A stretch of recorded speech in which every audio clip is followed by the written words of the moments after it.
Hi, everyone. This is Senka from LightNet, and we're here today with Steven Bassett of the Paradigm Research Group, and he's going to be talking about what everyone's talking about, the Wednesday hearing, which is going to be talking about disclosure. So, Steve, welcome. What have you learned? What's happening with this big Wednesday committee meeting? I wouldn't call it a big Wednesday committee meeting. Okay. I'd call it a small Wednesday committee meeting. What we have is a subcommittee of the House Oversight Committee, the larger Oversight Committee, which the Oversight Committee is chaired by James Comer, who I'm pretty sure will be chairing the subcommittee on this and that and whatever. I can't remember. And what has happened here is that the Republicans and the House have been watching the Senate receive massive amounts of praise and publicity and coverage for their major moves with respect to the last 3 years of legislation. Rubio, Gillibrand, Warner, in that order. And then just to put the icing on the cake, the majority leader, Schumer, just announced that he is putting language himself into the NDAA. Now, he's not a member of the Intel Committee, but he can do whatever he wants. And that language, which will go in the form of an amendment, is called the Unidentified Aerial Phenomena Disclosure Act. Now, there's a tragedy here because I've been moving into my office, a new office in Washington, the National Press Building, for 4 days. Nearly killed me. I could die right now. I could have a stroke at any moment, frankly. Brutal. So I've been busy with that. I haven't been quite keeping up. And so I was up on the Hill yesterday, visiting the offices of every single member of the Senate Intel Committee, there are 17, to just do a little get to know and give them some cards and chat it up with the staff. Ahead of what I know pretty sure will be the Senate Intel Committee hearings coming in September. And I just left the Schumer's office talking to his staff, some of his people, when I got a text telling me what the name of the bill was. The Unidentified Aerial Phenomena Disclosure Bill. Now, if I had gotten that news ahead of time, I would have just grilled them. Why did the word disclosure get into the title of this bill? Is that just, they just kind of felt, I like that term, or was there something in red or whatever? But of course, I am going to double back on that and find out. But of course, am I pleased? Oh, God, yes. It is the first time the word disclosure has been used with respect to this issue in any legislation, probably anywhere on the planet, which is just one of 10,000 reasons why we're heading for disclosure this year, I believe, from the President of the United States. So to get back to my original point, assuming I can find it, is that the House is going, well, we're not potted plants down here. We are an equal member of the government, just a little differently formed. And so we would like some of this glory too. Now, just try to compare this to going back 10, 20, 30, 40, 50 years, when if you brought up the term UFO, people fled into their offices, shut the door, and called security. Now they're competing to see who can get more of that good, juicy press. And so the Oversight Committee and James Comer made his move. Now, this is not the committee should be starting the hearings. This is not, it sort of touches on the subcommittee. It's not ridiculous, but this issue is transcendent. It's the biggest issue in the history of the United States. It'll be the biggest news story of all time. And so, you know, there should be a sort of sense of protocol here. But hey, it's a free country and they can do it. And they did it. And so they essentially pulled the rug out from under Mark Warner and the Senate, and they're holding their first hearing.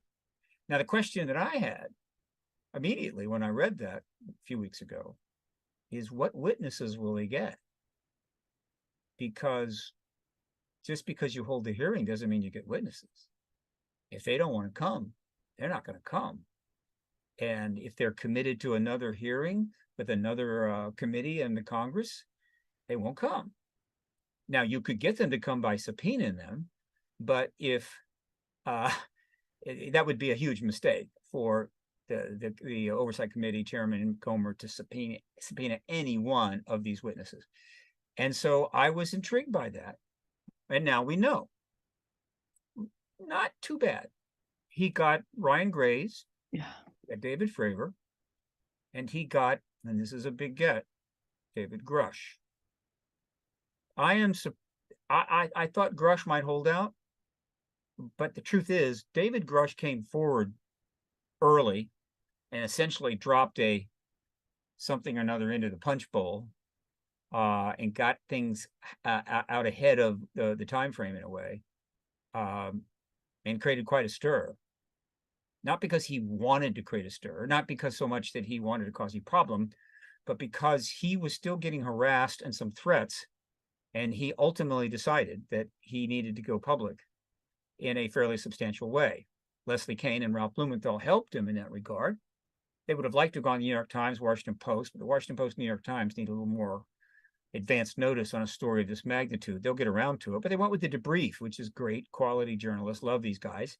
And of course, the News Nation interview by Ross Coulthart. Why? Because he wanted to get more protection and get out there because he was concerned. And so it doesn't surprise me that he agreed to come and interview in the Oversight Subcommittee, because the sooner he wants to advance this further and do what he set out to do. I'm sure he'll be testifying in front of the Senate Intel Committee as well. So this is going to be essentially the first act in a big, big show, a big Vegas show. The Oversight Committee is the first act. The big act, the main act, will be the Intel Committee in September. And that's fine. The press and the public will have a whole month of August to sort of chew over this and read lots of articles and read Richard Dolan's books, because the Congress is going to be completely out of session through the entire month of August, unless Warner were to make a really bold move. I don't think he'll do this, and do a force majeure hearing in which he forces members of the House Intel Committee to come back during their recess in August, specifically to take testimony on this. That would really generate some media and a big audience, but might not be as constructive as he wants. And so the opening act starts next week. I am doing everything I can to make sure I am in that room. And if I'm not in that room, it won't be for lack of trying, I can assure you. I'm prepared to bribe. I'm prepared to give favors, whatever, to get in that room. And hopefully I will be there. And we'll see how it goes. The other questions I've had. Super exciting. For those of you who just joined us, you can find Steve Bassett at paradigmresearchgroup.org. He has been, as a UFO lobbyist, so to speak, for decades and decades. And he's talking about what's going to be happening on Wednesday in the Committee for Oversight. It is called the Committee on Oversight and Accountability. Yeah. I was told that they may be putting on the floor an idea that it's going to be illegal for anybody in the government to withhold information about UAPs and UFOs. Have you heard anything about that? No, that's not it. The legislation that is being put forward, essentially under the aegis of Chuck Schumer, but is not law yet. It's legislation in the Senate text. It's up on the Senate site now. Talks about he's addressing. First of all, the reason he's doing it all is because he's sending a green light to the entire Senate, particularly the three key committees: the Intel, Armed Services, and Appropriations. That I'm good with this. I'm fine. I'm the majority leader, and I'm down with this. You keep on going, folks. So that's the principal reason why he did it. But he's focusing. Somebody had to do something after Grusch came forward and said, a couple of USAP insiders told me personally in my appropriate role as working with the UAP task force, that we have crashed non-human vehicles and bodies. Well, that wasn't supposed to come out until after disclosure, or perhaps during the major hearing. Well, that's been hanging out there in the air, just sort of swinging around. Most of the journalists are going, oh God, I don't want to go there, because they know if in order to do that, they've got to get some response from somebody, and nobody's going to do it. And so but I'll give Grusch credit. He lit a fire, and by God, he's going to be properly rewarded. I think history will be very kind to him. But to give me an example, not long after he came out and said that we had bodies in ET vehicles, essentially, somebody in the White House briefing room asked Jean-Pierre, do you have anything to say about the bodies and the technology? And she said something like, no, I really can't get into that now, and moved on. All right, well, this is not good. We don't want this. And so, in any event, Schumer decided somebody has got to do something here. What do we do? So he puts this language out where he's saying that 300 days, and by the way, forget about time frames like 300 days. That's all part of the scaffolding and this stuff you do. It is absolutely irrelevant to the time frame that is happening right now. 300 days. Those of you who have ET tech need to let us know about that, whether you're in government or in civilian areas, all right? And I think, if I'm not understanding, I don't have the exact wording of the bill, but the interpretation that I think I have correct is that essentially he is saying, if this bill passes with this language, that the United States government, and I'm assuming that refers to, and this will refer to anybody in the United States or its territories, has the rights to any non-human technology that you may have come across, right? While you were out, spelunking or whatever, and you just came across a zero energy system or bits of a craft or something, and you took it home and have been trying to get in touch with MUFON about that. No, we own that. Now, this is extremely cool in a way, and just a glimpse of what is coming in the post-disclosure world. And I'm referring to things like, what are the patent rights, should there be any patent rights, to any technology developed by the United States government from non-human off-world vehicles? Can they farm that out to some nice aerospace companies so their stock can go up 10,000%? Or should the rights to that, or the patent rights, be open, belong to the American people? I mean, this is just the beginning of 1,000 questions that are going to happen and going to be dealt with. No problem. That's life. This will be mostly post-disclosure, but he's just opened the door. Does the United States have the right to take non-human technology that you happen to have? Well, I can tell you in 1947, they sure as hell thought they did, because they went to see every single person that even remotely came close to that wreckage, as Frankie Rowe and others, the late Frankie Rowe and others, made quite clear, and said, we want anything you have. And if you don't give it to us, we're going to take you out in the desert and you're not going to come back, and so forth and so forth. They threatened a lot of people. Well, that was a long time ago. And we're expecting a little more civility from our national security representatives. And so he's basically saying, look, folks, this is a serious matter. If you have non-human tech, we're going to want it. And if you don't provide it, the consequences, and then I don't know if they go into the consequences, could be severe. And this is not inappropriate. After disclosure, after the president confirms the ET presence, there would be plenty of time for the lawyers and any other nonprofits and or corporations to sit down and discuss what to do with the ET tech, or devices and technology derived from the ET tech. Yeah. Hopefully in service to the American people and the world, not in service to making submarines even more dangerous than they are now.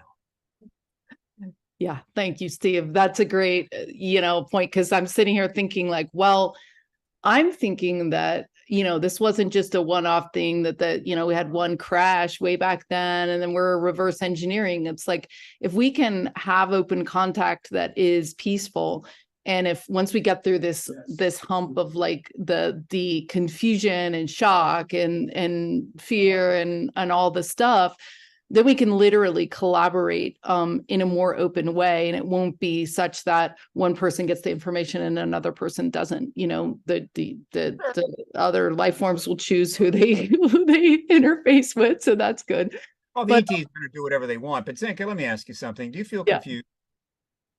Do I feel confused? Yeah. Well, I'm just saying that I think that this is, no matter how long you've been in this field and no matter how much you wish this to be true, I think there is going to be a shock that's going to ripple through our society, and it's going to be exciting and it's going to be fun. And I'm like, let's do the galactic renaissance. But I like, we're going to need a moment. Are you confused? About what? About this issue? What's going on? Is it confusing you? No, I mean, is it shocking you? Well, I'm excited about it and I'm waiting for it, but I'm also realizing that even though my mind is ready, it's like I don't think we should underestimate the sea change, the paradigm, to use your company's name, the shift in our minds that it's like you said, there's no going back from this. There's no there's no undo button. Once everybody on the planet knows that our universe is a lot bigger than we thought, and by the way, like, we are going to be collaborating and interacting and selling and socially interacting with beings that are not human. I mean, this is exciting. Open contact, that's later. I mean, I don't see open contact for another couple of years. Yeah.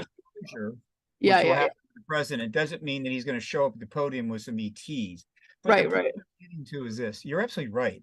We don't want to underestimate the total the breadth of change. Yeah. And that can take place from this. Yeah. But we don't want to overestimate, quote, how confused and shocked people are going to be. This is an artifact of the truth embargo. Let me give you a case in point. Yeah. Prior to going to all of the 17 Intel offices, Intel committee member offices, I went to 43 of the 46 and visited 43 of the 46 Oversight committee member offices, right? The heat here is 94. That's why I'm a little right now. And I didn't walk in and talk to the member of the chief of staff. What I did is I walked in, I talked to the front people, the front office people. Sometimes there's one, sometimes there's 3, 4, 5. They tend to be younger, right? Oftentimes they're interns working the front desk, or some of the younger aides, right? So we're talking a lot. And let me tell you something. It's really straightforward, all right? These young millennials are so underwhelmed by this. In other words, it's like, of course there's extraterrestrials here. Yeah, I knew that. No big deal. I can't get carried away because I'm new to them. They don't know who I am. But I assure you, they are quite ready for this. And so I don't know, there's some old fogies out there, maybe a couple of the skeptics, which are hanging around on UFO Twitter these days, making fools of themselves with a ghost of Phil Klass hanging behind them. But overall, we are absolutely ready for this, I assure you. And anybody in Congress that asks me, I'm going to tell them, we're so ready that if you don't do it, you're going to have to find another line of work. All right. So yeah, shock, confusion, nah. You know what shock and confusion is? Shock and confusion is living in the northern parts of Ukraine when the Russian tanks come over the border. That's shock and confusion. There's been a lot of that going on. Shock and confusion is when a new virus turns up and the politicians go out of their mind and start babbling and speaking in tongues and not doing what's necessary to avoid maybe an extra 5 million people dying. That's shock and confusion. The ET is ripe, ready, pop out, 76 years in uterus. Yeah. Nobody is going to be shocked and confused. Yeah. Avi Loeb said that, more people believe in UFOs than God, you know what I mean? Which I think it was 60%. I can't remember what the statistic was. So That's I something think it's really great. Avi obviously was feeling, a little expansive, but I don't know if those numbers could be confirmed. I remember a long time ago when I think it was John Lennon said the Beatles were more famous than God. Did not go well. So, Yeah. so I'm just going to back Back in. that one. I know it's a little bit crazy to even say that, but I think you're right. I mean, everyone already knows, but it's going to be great to have this be more official, and it's going to be great to have this law on the books that says, yeah, it is definitely illegal to, hide information that we have. And so hopefully the oversight committee is going to be knocking things forward. It's one thing for Grusch to say something, it's another thing to say it on record. And so all this stuff that's on record and all these witnesses that are coming forward are very honored by you and I and other people who've been waiting for this to come out. And it didn't need to take 75 years, but here we go. I hope that the fight over money or the fight over war is minimized, and we just get excited about all the opportunities that we're going to have. Because yeah. We have an opportunity here soon to make a decision whether we want to continue to run the world this way.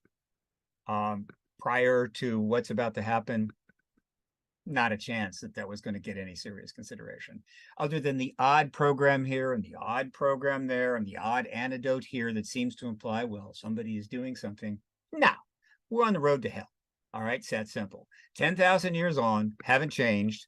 Only the weapons have gotten more dangerous, broader, more money is spent on them. They can kill more people sooner. That's pretty much where we're at. And after killing hundreds and hundreds of millions of our own species, we're now trying to kill off the whole friggin' planet. And so nothing is going to change unless something of a magnitude like disclosure, like confirmation, and perhaps even open contact takes place.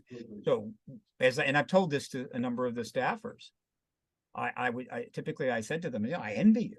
I envy you. You're so young, not because I want to be young, right? Or that's awful to be old, but because of how many years you are going to live in the post-disclosure world and the things you are going to see and the opportunities you're going to have to change how we do things, which is why most of the good people go up on Capitol Hill to work at all. Most of them go up there to try to make things better. So they're going to have a golden opportunity very soon. Now, the staff, I'm not worried about.